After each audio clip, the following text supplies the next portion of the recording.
اعوذ باللہ من الشیطان الرجیم بسم اللہ الرحمن الرحیم اللہم صلی علی سیدنا محمد معدن الجود والکرم وآلہ وسلم۔ سامعین و ناظرین اکرام، السلام علیکم ورحمۃ اللہ وبرکاتہ۔ کوئی سوال دے سوال دا کتاب اللہ رسول اللہ ٹھیک دا کوئی سوال دے تاسو پوښ سوال دا دی چیرې د قرآن د رسول او د الله کور حق مونږ څنګه ادا کو، دا سوال جوړ شو کنه. نو ګوره قرآن سره قرآن کتاب تلاوت هرگز نه دی، لکه دې مقصد لا الله پاک صرف نه نازل کړي چې ته د دې تلاوت پکې، دا د تدبر د پاره دی. بیا عام لکه جواب زه مختصر در کوم ولې چې وخت مسله ده.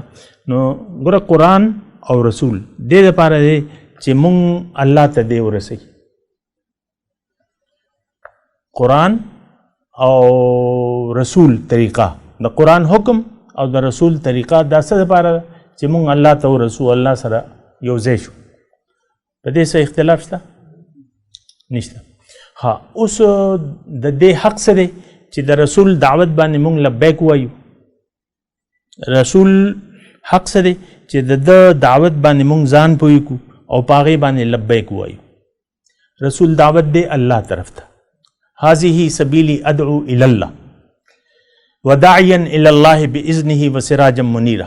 اللہ طرف ته رسول دعوت ورکي، الله طرف ته کنه دنیا طرف ته، الله طرف دا دعوت مون قبول کو.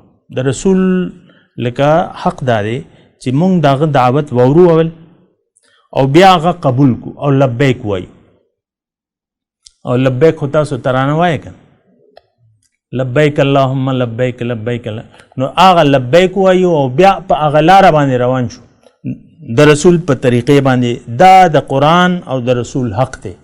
قرآن تا ته هدایت درکوي د نېغې لارې، ان هذا القرآن یهدي للتی هی اقوم. نو ته که یو کس د دې هر څه نه انکار وکړي قولا یا عملا، الله دې خپل مقصد نه جوړوي د ژوند، رسول دې لکه قابل اتباع هستی نه ګڼي، نو که دې شل پرې د قرآن تلاوت وکړي د ته فایده څه ده؟ یو منافق سړی، منافق څه دی چې هغه زړه کې ایمان نشته، که هغه د روز او شپه د قرآن تلاوت کړي د هغه ته به څه فایده وي؟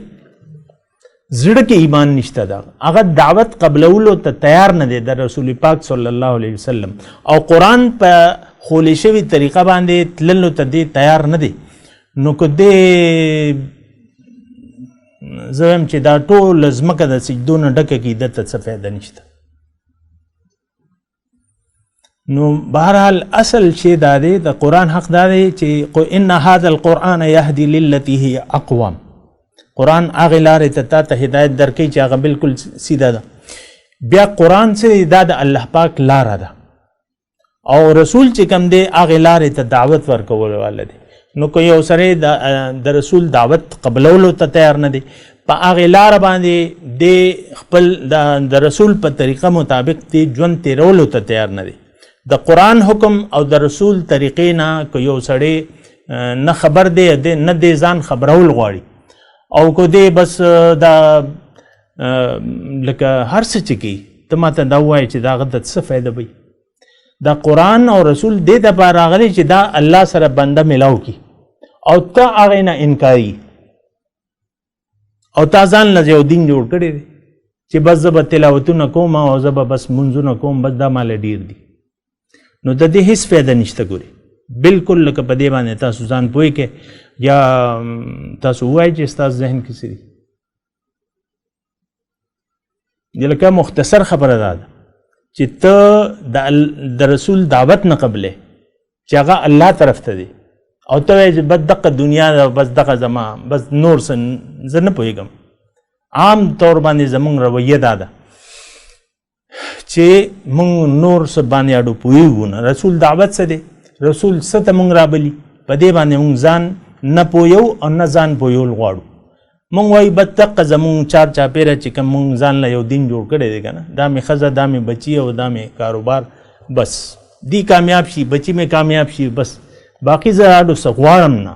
لکه دې په ژبه دا به نه وي، خو دې عمل نه څه محنت نشته، څه جد و جهد نشته. جاهدوا فی الله حق جهاد شته دا قرآن آیت تے نو دے اڈو جد و جہد نہ کی نہ محنت کی بل ټول لم یرید الا الحیات الدنیا دنیا نه علاوه د داړو څه مقصود نشته نو دې که مونږ کوي او کنه کې د الله سره د سویمه ده فویل للمصلین داسې مازګزار بار سری ویل دی ویل سری جهنم کې او کنده ده چې دوزخ ته اویا پیری روزانه دینه پناه غواړي هم عن صلاتهم ساهون دی د خپل مونږ د مقصد نه غافل دي نو د مونږ مقصد خو ته هیڅ ارشانه چې تاسو کې مونږ مقصد به دیتا ته نه وي چیرې مونږ مقصد څه ته دا مونږ ولي کې نو یو خو هغه دای چې بيد دا الله حکم دی نه الله حکم ولي دی ولي دا مونږ لکه ما د پاره ولي ضروری دی نو د دې جواب به تعالی څوک نه درکې وآخر دعوانا ان الحمد لله رب العالمين مولاي صل وسلم دائما ابدا على حبيبك خير الخلق كلهم